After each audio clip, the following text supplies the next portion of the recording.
Hello everyone, this is Urbi. Welcome to study hacks. कैसे हो सब? आई होप आप सब ठीक होंगे। और कल आपकी वीडियो आई थी related to fundamental rights features, please उसको जाके देख लीजिएगा, बहुत ही ज़्यादा इंपॉर्टेंट है। और जो इक्वालिटी, ठीक है, फ्रीडम जो है रिलेटेड टू रिलीजन, सारे हम जो राइट्स है फंडामेंटल राइट्स वो कवर करते जाएंगे। ठीक है, आपकी वीडियोज़ आती जाएगी वो। आज का जो सेशन है डेली करंट अफेयर्स का 29 जून का, वो हम स्टार्ट करते हैं। बहुत ज़्यादा इंटरेस्टिंग रहने वाला है आज का सेशन। जीआई टैग के बारे में बात हो रही है, जियोग्राफिकल इंडिकेशन ऑफ इंडिया, जिसको हम जीआई टैग बोलते हैं। और इसकी जो टैगलाइन है वो है अतुल्य भारत की अमूल्य निधि, invaluable treasures and incredible India. ये आपसे पूछी जा सकती है और पूछी भी गई है। ठीक है, एग्जाम में इसको ध्यान ध्यान में रखिएगा। अभी ये न्यूज़ में क्यों है? जलगांव जलगांव एक एरिया है, ठीक है, वहाँ का बनाना, इसको जीआई टैग ऑलरेडी मिल चुका है।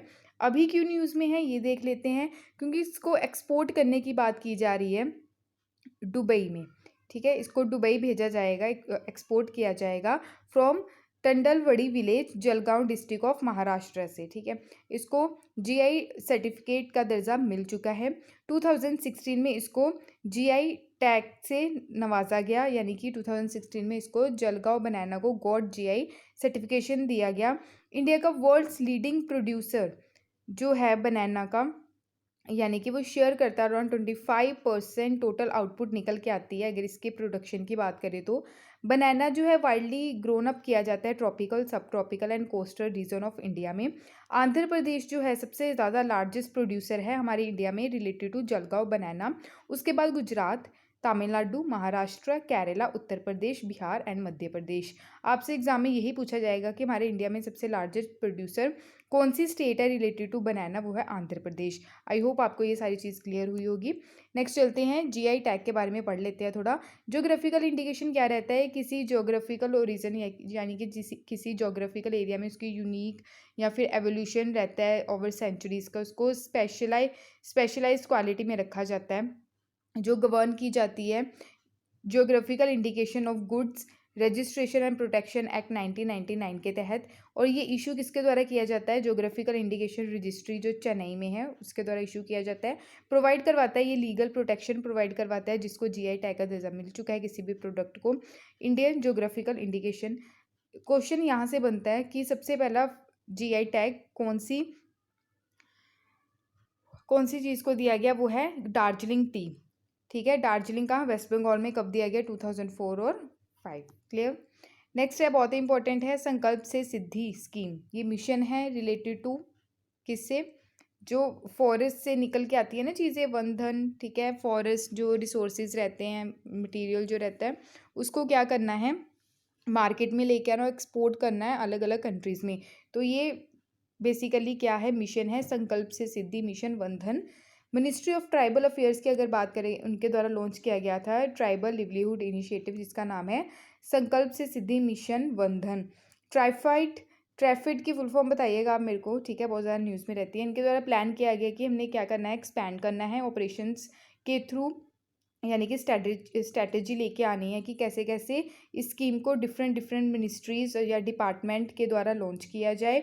यानी कि अलग अलग मिनिस्ट्री इसमें काम करेगी, अलग अलग डिपार्टमेंट्स रहेंगे। वेरियस ट्राइबल डेवलपमेंट प्रोग्राम्स इस मिशन से जुड़ेंगे, जो अंडर संकल्प से सिद्धि स्कीम है, मिशन वंधन के अंडर काम किया जाएगा। एक्सपीडिटिंग इम्प्लीमेंटेशन किया जाएगा मिशन का। थ्रू दिस मिशन की अगर बात करें तो इस्टेब्लिशमेंट इसके द्वारा की गई, इस मिशन के अंडर 50,000 वन धन विकास केंद्र को इस्टेब्लिश किया गया। 3,000 हाट बाज़ार यानी कि बहुत सारी जैसे चीज़ें रहती हैं, जैसे ट्राइबल कम्युनिटीज़ के द्वारा जैसे टोकरियाँ बनाई जाती हैं, ठीक है, कपड़े वगैरह जो रहते हैं वो चीज़ें बनाई जाती हैं, कढ़ाई की जाती है, तो उसको 3,000 हाट बाज़ार में इंक्लूड किया गया। 600 गोडाउन्स, 200 मिनी ट्राई फूड यानी कि जो जंगलों में जैसे फूड्स रहते हैं ना, ठीक है, जो खाने पीने की चीज़ें रहती हैं, ठीक है, वो 200 मिनी ट्राई फूड यूनिट बनाए गए। 100 कॉमन फैसिलिटी सेंटर बनाए गए। 100 tri food parks, 100 Sfurti cluster, 200 tribes India retail stores, e commerce platform for tri food. ये सारी चीज़ें इसके अंदर अंडर कवर की गई हैं। ठीक है, नेक्स्ट है, बहुत ही ज़्यादा इंपॉर्टेंट है, नेटो। यानी कि नॉर्थ अटलांटिक ट्रीटी ऑर्गेनाइजेशन, ये अभी न्यूज़ में क्यों है? नेटो की अगर बात करें तो रिसेंटली ही नॉर्थ अटलांटिक ट्रीटी ऑर्गेनाइजेशन यानी कि नेटो की समिट हुई।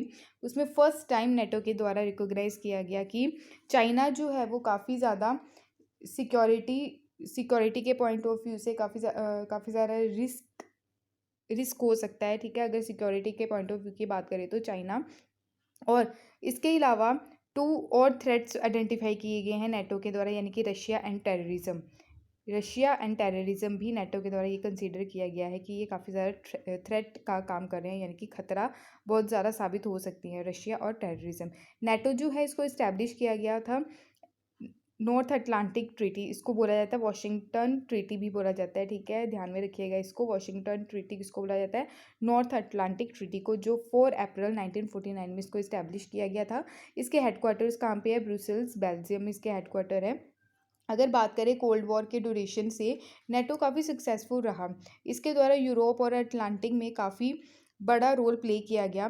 सोवियत यूनियन को रोकने की कोशिश की गई नेटो के द्वारा, ताकि यूएसएसआर अपना रूल ना बना सके, ठीक है, कोल्ड वॉर की ड्यूरेशन में।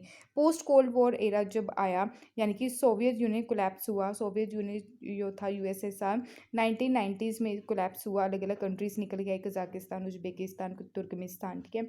नेटो जो है कलेक्टिव डिफेंस या ओपन एंडेड इसमें चीज़ें देखने को मिली, काफ़ी चीज़ों को रोका गया। माइट रिक्वायर एक्शन लिया गया अगेंस्ट नंबर ऑफ थ्रेट, जो खतरा जो था उसको कंट्रोल किया गया। ओके, नेटो के पास चांस था इस चीज़ को प्रूव करने का, उसने प्रूव भी किया कि यूटिलिटी देखने को मिली पोस्ट कोल्ड वॉर जो यूरोप में थी। अगर नेटो की बात करें, ये सारे मेंबर्स है, 28 मेंबर्स कंट्रीज इसमें इंक्लूडेड हैं, ठीक है, कनाडा, यूएसए, आइसलैंड, ये सारी आप देख सकते हैं। नेटो नेटो लीडर्स जो है डिक्लेयर किया गया, चाइना जो है कांस्टेंट सिक्योरिटी चैलेंज निकल के सामने आ रहा है। चाइनीज़ जो वर्किंग देखने को मिली है ग्लोबल, यानी कि चाइना क्या कर रहा है, अपनी ग्लोबल ऑर्डर बनाने की कोशिश कर रहा है, जो सही नहीं है। इसके द्वारा फ्रांस और जर्मनी ने भी क्या किया, नेटो नेटो से क्या आप बोल सकते हैं, एग्जिट कर लिया, ठीक है, क्योंकि ये चाइना के साथ काफ़ी ज़्यादा इनका ट्रेड देखने को मिलता है, फ्रांस एंड जर्मनी का। टेंशन्स अगर देखें रशिया के साथ कहाँ से निकल के आई, क्योंकि जब यूएसएसआर का विघटन हुआ तो बहुत सारी जो कंट्रीज़ थी इसके अंडर थी, तो अब वो अलग अलग देखने को मिली है, जैसे उज्बेकिस्तान, कजाकिस्तान, ठीक है।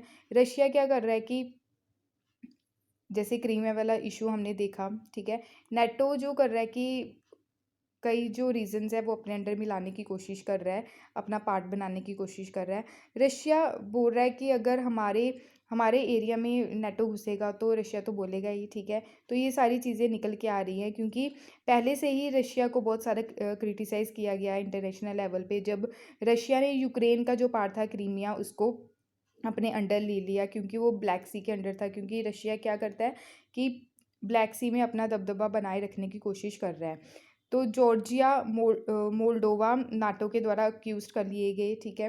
ब्रेकिंग देखने को मिली रूल बेस्ड इंटरनेशनल ऑर्डर। अगर रिसेंट की बात करें, नेटो के साथ जो मेंबर्स जुड़े, मोन्टेंग्रो 5 जून 2017 में, नॉर्थ मैसिडोनिया 27 मार्च 2020 में इसका पार्ट बने नेटो का। 2021 यानी कि रिसेंटली ही अभी जो ऑफिशियली रिकॉग्नाइज किया नेटो के द्वारा, जो मेंबर्स अभी रिसेंटली बने वो है बोस्निया हर्जेगोवियाना, जॉर्जिया और यूक्रेन इसका क्या है, पार्ट है। 2021 में नेटो का ये रिसेंटली ही पार्ट बने। आई होप आपको ये सारी चीज़ें क्लियर हुई होंगी। नेक्स्ट काफ़ी इंपॉर्टेंट है, नेशनल स्टैटिस्टिक्स डे, काफ़ी ज़्यादा इंपॉर्टेंट है। 29 को हर साल सेलिब्रेट किया जाता है। Father of Indian statistical institution किसको बोला जाता है? बहुत ज़्यादा फेमस है, प्रोफेसर प्रशांत चंद्र महालनोबिस, पीसी महालनोबिस भी इनको बोला जाता है, ठीक है। तो इनकी बर्थ एनिवर्सरी है आज, तो इन्हीं के ही बर्थ एनिवर्सरी पे नेशनल स्टैटिस्टिक डे भी सेलिब्रेट किया जाता है। इनके द्वारा रिकॉग्नाइज किया गया था कि इनवैल्यूएबल कंट्रीब्यूशन होगा इस्टेब्लिश करने के लिए नेशनल स्टैटिस्टिकल सिस्टम। एम क्या है कि पॉपुलराइज करना, कि कैसे यूज़ करें स्टैटिस्टिक्स, जो हम एवरीडे लाइफ में कैसे यूज़ कर सकते हैं, कैसे स्टैटिस्टिक हेल्प करेगी, शेपिंग देगी, फ्रेमिंग की जाएगी पॉलिसीज़ की। थीम जो है इसकी 2021 की वो है सस्टेनेबल डेवलपमेंट गोल 2, जिसमें बोला गया and hunger achieve food security, improve nutrition and promotion, यानी कि प्रमोट सस्टेनेबल एग्रीकल्चर इसकी थीम है। आई होप आपको ये चीज़ें याद होनी चाहिए। सस्टेनेबल डेवलपमेंट गोल्स कितने हैं? 17 है, ये हमने पढ़े हैं, ठीक है। आइए नेक्स्ट चलते हैं। इसके अलावा आप बात कर सकते हैं जब ये नेशनल स्टैटिस्टिक डे जो सेलिब्रेट किया जाता है, तो उसी डे में यानी कि आज ही के दिन winners of professor PC Mahalanobis national award in official statistics 2021 भी अनाउंस किए जाते हैं। और इसी के साथ ही professor CR Rao national award for young statistician 2021 भी अनाउंस किए गए। 2019 में ministry of statistics and programme implementation institute professor PC Mahalanobis national award को क्या किया गया? इम्प्लीमेंट किया गया, ठीक है। चलो नेक्स्ट चलते हैं। इम्पॉर्टेंट है related to attorney general of India. कौन है ये? के वेणुगोपाल। अब न्यूज़ में क्यों है? क्योंकि सेंट्रल गवर्नमेंट के द्वारा इनकी टर्म को एक्सटेंड कर दिया गया है, क्योंकि इन्होंने अभी रिटायर होना था, यानी कि इनकी टर्म खत्म हो जानी थी, बट इनको एक्सटेंड कर दिया गया है इनकी टर्म को 1 साल के लिए। और के वेणुगोपाल आज के टाइम में कौन है? अटॉर्नी जनरल ऑफ इंडिया, याद रखिएगा।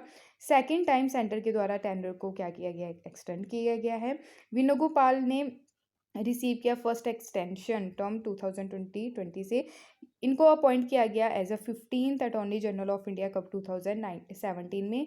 जो अभी अटॉर्नी जनरल ऑफ इंडिया के वेणुगोपाल कौन से नंबर के हैं? 15th नंबर के हैं। इनके द्वारा सक्सीड किया गया, यानी कि इनसे पहले कौन थे? मुकुल रोहतगी थे, जो 2014 टू 2017 तक रहे। अटॉर्नी जनरल ऑफ इंडिया जो है होते कौन है? ये हाईएस्ट लॉ ऑफिसर माना जाता है इंडिया का इनको, ठीक है। तो अटॉर्नी जनरल ऑफ इंडिया जो है ये पार्ट है यूनियन एग्जीक्यूटिव का। यूनियन एग्जीक्यूटिव यानी कि हमने कल पढ़ा था, ठीक है, जो हमारी वीडियो आई है कौन सी? Features related to fundamental rights. Union executive में प्रेसिडेंट आ जाते हैं, prime minister, attorney general of India, ठीक है। ये हाईएस्ट लॉ ऑफिसर है हमारी कंट्री के। आर्टिकल 76 याद रखिएगा इसको। आर्टिकल 76 जो है हमारे संविधान का प्रोवाइड करवाता है कि जो इनकी अपॉइंटमेंट, यानी कि अटॉर्नी जनरल ऑफ इंडिया की अपॉइंटमेंट जो की जाती है किसके द्वारा? प्रेसिडेंट ऑफ इंडिया के द्वारा। एडवाइस ली जाती है प्रेसिडेंट के द्वारा, किसकी? गवर्नमेंट की, यानी काउंसिल ऑफ मिनिस्टर की और प्राइम मिनिस्टर की, ठीक है। अगर कोई पर्सन इसके लिए एलिजिबल क्राइटेरिया क्या क्या है? क्वालिफाई होना चाहिए, अपॉइंटेड एज ए जज ऑफ द सुप्रीम कोर्ट, ठीक है, और सिटीजन ऑफ इंडिया होना चाहिए। मस्ट हैव बीन जज ऑफ सम हाई कोर्ट, मतलब 5 साल का हाई कोर्ट में एक्सपीरियंस होना चाहिए एज अ जज। एडवोकेट का एक्सपीरियंस होना चाहिए किसी भी हाई कोर्ट में हमारे इंडिया में। टोटल हाई कोर्ट कितने हमारे इंडिया में बताना ज़रा, ठीक है, टोटल हाई कोर्ट्स बताना। और रिसेंटली कौन सा हाई कोर्ट क्रिएट किया गया? ओके, तो एडवोकेट होने चाहिए हाई कोर्ट के 10 ईयर्स के लिए। टर्म जो है इनकी ऑफिस की वो फिक्स नहीं की गई है हमारे संविधान के द्वारा। प्रोसीजर जो है इनके रिमूवल का, यानी कि अटॉर्नी जनरल ऑफ इंडिया का जो रिमूवल का प्रोसीजर है, not settled in the constitution, constitution में मेंशन नहीं है। होल्ड ऑफिस ड्यूरिंग, मतलब ये अपने ऑफिस को कब तक होल्ड करके रख सकते हैं, यानी कि अपनी टर्म ड्यूरेशन पे कब तक रह सकते हैं? जब तक प्रेसिडेंट चाहें। प्रेसिडेंट किसी भी टाइम इनको रिमूव कर सकते हैं, एनी टाइम, ठीक है। एडवाइस जो है ये क्या करते हैं? एडवाइस देते हैं गवर्नमेंट ऑफ इंडिया को, किसी भी लीगल मैटर पे दे सकते हैं। वो मैटर पे एडवाइस दे सकते हैं जो प्रेसिडेंट के द्वारा इनको रेफर किया गया हो, ठीक है। आई होप इतनी चीज़ क्लियर हुई होगी। बिहाफ ऑफ द गवर्नमेंट की बात करें तो जितने भी केसेस हैं सुप्रीम कोर्ट के, और इनके पास एक पावर रहती है, ये इंडिया में किसी भी हाई कोर्ट में जाके बैठ सकते हैं, ठीक है, ये इनके पास पावर है। उसी के अलावा इनके पास पावर रहेगी बोलने की, कहाँ पे? हाउसेस ऑफ पार्लियामेंट, यानी कि लोकसभा और राज्यसभा में। ज्वाइंट सिटिंग में ये बैठ सकते हैं, बट इनके पास पावर नहीं है, वोट का कोई पावर नहीं है, ठीक है, राइट टू वोट नहीं है, ठीक है। विदाउट ये वोटिंग राइट के बैठते हैं, बट हाँ बोल सकते हैं किसी भी मैटर पे। इंजॉय करते हैं सारे प्रिविलेजेस, यानी कि इंजॉय किए जाते हैं इनके द्वारा जितने भी विशेष अधिकार हैं जो मेंबर ऑफ पार्लियामेंट को दिए जाते हैं। सोलिसिटर जनरल ऑफ इंडिया, यहाँ से एक क्वेश्चन बनता है, सोलिसिटर जनरल ऑफ इंडिया कौन है हमारे इंडिया में, ठीक है, इसका आंसर मेरे को दीजिएगा। Solicitor general of India and additional solicitor general of India जो है ये सहायता करते हैं, असिस्ट करते हैं अटॉर्नी जनरल ऑफ इंडिया की फुलफिल करने की कोशिश करते हैं जितनी भी ऑफिशियल रिस्पॉन्सिबिलिटी रहती है। आई होप आपको ये चीज़ क्लियर हुई होगी। नेक्स्ट चलते हैं, बहुत ही ज़्यादा इंपॉर्टेंट है, प्रधानमंत्री आवास योजना अर्बन। क्यों न्यूज़ में है? क्योंकि अभी 25 जून को इसका जो आप बोल सकते हैं एनिवर्सरी सेलिब्रेट की गई है, ठीक है, एनिवर्सरी आप बोल सकते हैं, क्योंकि 2015 में इसको क्या किया गया था? लॉन्च किया गया था। तो अभी कौन सी देखने को मिली? 6 ठीक है, 6th इसकी क्या है एनिवर्सरी सेलिब्रेट की गई है, जो लॉन्च की गई ministry of housing and urban poverty alleviation के द्वारा ये मिशन मोड स्टार्ट किया गया। क्या है प्रधानमंत्री आवास योजना की जो भी लो पॉवर्टी लाइन है, ठीक है, या फिर जो स्लम एरिया वाले हैं उनको घर प्रोवाइड करवाना कब तक, 2020 तक। क्योंकि उस टाइम हम क्या करने वाले हैं, हमारी जो इंडिपेंडेंस की जो 75 एनिवर्सरी है वो सेलिब्रेट करेंगे, 75 ईयर्स कंप्लीट होंगे हमारी आज़ादी को। और हाउसिंग रिक्वायरमेंट दी जाएगी जो अर्बन पुअर है, जहाँ से स्लम ड्वेलर्स होते हैं, through programmes vertically slum rehabilitation या फिर प्रमोशन अफोर्डेबल हाउसिंग प्रोवाइड करवाए जाएंगे, यानी कि सस्ते दाम पे affordable housing in partnership with, यानी कि ये जो हाउसेस बनाए जाएंगे ये पब्लिक एंड प्राइवेट पार्टनरशिप के तहत बनाए जाएंगे। सब्सिडी बेनिफिशरीज होगी lead individual house construction and enhancement.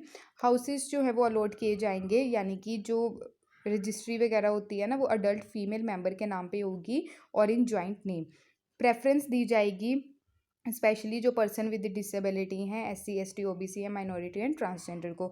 अगर अब तक देखें टोटल 1.12 करोड़ जो हाउसेज हैं वो सैंक्शन किए गए हैं अंडर प्रधानमंत्री आवास योजना अर्बन, और 82.5 लाख हाउसेज जो हैं have been grounded and around 48 lakh have been completed, ठीक है, 48 लाख अभी तक कंप्लीट किए गए हैं। आई होप आपको ये चीज़ें क्लियर हुई होंगी।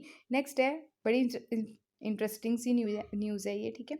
ड्रैगन मैन आप बोल सकते हैं, ठीक है, यहाँ पे पिक आपको शो हो रही होगी। रिसर्चर जो है चाइना के, उनके द्वारा दावा किया गया है कि एंशियंट ह्यूमन स्कल मिला है वहाँ पे। कहाँ पे, ये आप देख सकते हैं, नॉर्थ ईस्ट चाइना हर्बिन सिटी, यहाँ पे फाउंड किया गया है। न्यू स्पीसीज जो देखने को मिली है किसकी, ह्यूमंस की। ड्रैगन मैन इसको बोला गया और होमी लोंगी बोला गया। नेम जो है इसका ऐसा देखने को मिलता है ना, ये ऐसे फेरी टेल्स हम देखते थे स्टोरीज, उसमें भी ऐसे ड्रैगन मैन दिखाई देते थे, ठीक है। ये जो नेम है ये ड्राइव किया गया long Jiang and dragon river वहाँ पे पाई जाती है, उसके नाम पे इसका नाम रखा है ड्रैगन मैन, ठीक है। जो हियान लॉन्ग जियांग प्रोविंस जो है चाइना का, सिटी ऑफ हर्बिन लोकेटेड है वहाँ पे। यहाँ पे आप देख सकते हैं इस एरिया की बात हो रही है, ये चाइना रीजन है, चाइना कंट्री है, और हर्बिन जो एरिया है इसी एरिया में इसको पाया गया है, ठीक है। और ये काफ़ी साल पुराना है, देखो कितने साल पुराना, 1,46,000 ईयर्स ओल्ड है ये, ठीक है। नेक्स्ट चलते हैं, सी ब्रीज डील। ये एक्सरसाइज है कौन कौन सी कंट्री के बीच है, यूक्रेन एंड यूनाइटेड नेशंस के बीच ये जॉइंट नेवल एक्सरसाइज है सी ब्रीज ड्रिल, ठीक है। ये ब्लैक सी में देखने को मिली है, 1997 से इसको हेल्ड किया जा रहा है, ठीक है। यूक्रेन यहाँ पे है, यहाँ पे ब्लैक सी, यहाँ पे ये हेल्ड हो रही है। मेरे को क्वेश्चन यहाँ से बताइएगा, सी ऑफ एजोव और ब्लैक सी को कनेक्ट करने वाला जो स्ट्रेट है इसका नाम क्या है। यूक्रेन की कैपिटल है कीव, ठीक है। आई होप आपको ये सारी चीज़ें क्लियर हुई होंगी। अगर इंडिया की बात करें, इंडिया से यहाँ इस रीजन की बात होती है, ठीक है। नेक्स्ट है Agni P, defence research and development organisation, यानी कि DRDO के द्वारा सक्सेसफुली फ्लाइट टेस्ट की गई है new generation nuclear capable ballistic Agni prime, ठीक है, पी का मतलब है prime, from doctor APJ Abdul Kalam island off coast of Odisha Balasore, वहाँ पे इसका सक्सेसफुली टेस्ट किया गया है। डॉक्टर APJ अब्दुल कलाम जो आइलैंड है, ठीक है, ये कब इसको रीनेम किया गया, पहले इस आइलैंड का नाम क्या था, ये आपका क्वेश्चन है, बताइएगा मेरे को। अग्नि प्राइम जो है ये न्यू जनरेशन एडवांस वेरिएंट अग्नि क्लास ऑफ मिसाइल है, क्योंकि अगली 1 2 3 4 5 हमने सीरीज़ देखी, इसके अब अग्नि प्राइम देखने को मिली है न्यू जनरेशन की। और ये जो मिसाइल है ये सरफेस टू सरफेस ब्लास्टिक मिसाइल है। रेंज कैपेबिलिटी जो है इसकी 1000 एंड 2000 किलोमीटर तक ये अपने टारगेट को हिट कर सकती है। आई होप आपको ये सारी चीज़ें क्लियर हुई होंगी। नेक्स्ट है DRDO के बारे में थोड़ा जान लेते हैं। इसको फाउंड किया गया DRDO को 1958 में। हेडक्वार्टर्स कहाँ पे, न्यू दिल्ली में। मोटो क्या है, strength origin is in knowledge, ठीक है। और मिनिस्टर कौन से हैं, यानी कि कौन सी मिनिस्ट्री के अंडर आती है, मिनिस्ट्री ऑफ डिफेंस के अंडर आती है, जो राजनाथ सिंह जी के अंडर है। चेयरमैन जो DRDO के है वो डॉक्टर G सतीश रेड्डी हैं। Parent agency ministry of defence. Next है, काफ़ी इंपॉर्टेंट है, special director of CBI। Special director of CBI को अपॉइंट किया गया है कमेटी ऑफ कैबिनेट के द्वारा। इनके अपॉइंटमेंट को अप्रूव किया गया है, कौन है, प्रवीण सिन्हा। स्पेशल डायरेक्टर इनको बनाया गया है सेंट्रल ब्यूरो ऑफ इन्वेस्टिगेशन यानी कि CBI का। स्पेशल डायरेक्टर जो है ये सेकंड सीनियर मोस्ट पोजीशन होती है आफ्टर जो डायरेक्टर रहते हैं सीबीआई के। ये जो पोस्ट थी 3 साल से खाली थी, अभी इसको फिल किया गया है, ठीक है। 3 साल से ये वैकेंट पड़ी थी, ठीक है। देखो चीज़ें कितनी स्लो चल रही हैं, ठीक है। पहले इनके जो हैं, इनसे पहले जो थे स्पेशल डायरेक्टर ऑफ सीबीआई वो है राकेश अस्थाना थे। अगर इनकी बात करें प्रवीण सिन्हा की, ये आईपीएस ऑफिसर हैं 1988 बैच के फ्रॉम गुजरात कैडर से। सीबीआई की बात करें तो इसका जो पेरेंट डिपार्टमेंटल है डिपार्टमेंट ऑफ पर्सनल ट्रेनिंग के अंडर आती है। हेडक्वार्टर इसके न्यू दिल्ली में है। फाउंडर कौन है? Government of India. फाउंड कब किया गया? 1 अप्रैल 1963 में। पेरेंट ऑर्गेनाइजेशन आपको बता दी है। पहले जो इसको फाउंड किया गया था as a special police establishment कब? 1942 में। हेडक्वार्टर्स न्यू दिल्ली में, ठीक है। ये आप देख सकते हैं। जो अभी जो डायरेक्टर जनरल बनाए गए हैं ये रिसेंटली है सुबोध कुमार जायसवाल। क्लियर, ये चीज़ आप याद रखिएगा। डायरेक्टर कौन है? सुबोध कुमार जायसवाल। ये थे आज के इंपॉर्टेंट करंट अफेयर्स। अगर आपको पसंद आए तो प्लीज़ लाइक शेयर और सब्सक्राइब ज़रूर कीजिएगा। बहुत ही ज़्यादा इंपॉर्टेंट टॉपिक्स थे आज के, ठीक है। आप मेरे साथ कनेक्ट हो सकते हैं टेलीग्राम चैनल पे और इंस्टाग्राम, लिंक आपको डिस्क्रिप्शन बॉक्स में मिल जाएगा। अगर आपको मेरी वीडियो पसंद आई तो प्लीज़ लाइक शेयर और सब्सक्राइब ज़रूर कीजिएगा। Thank you for watching my video. जय हिंद।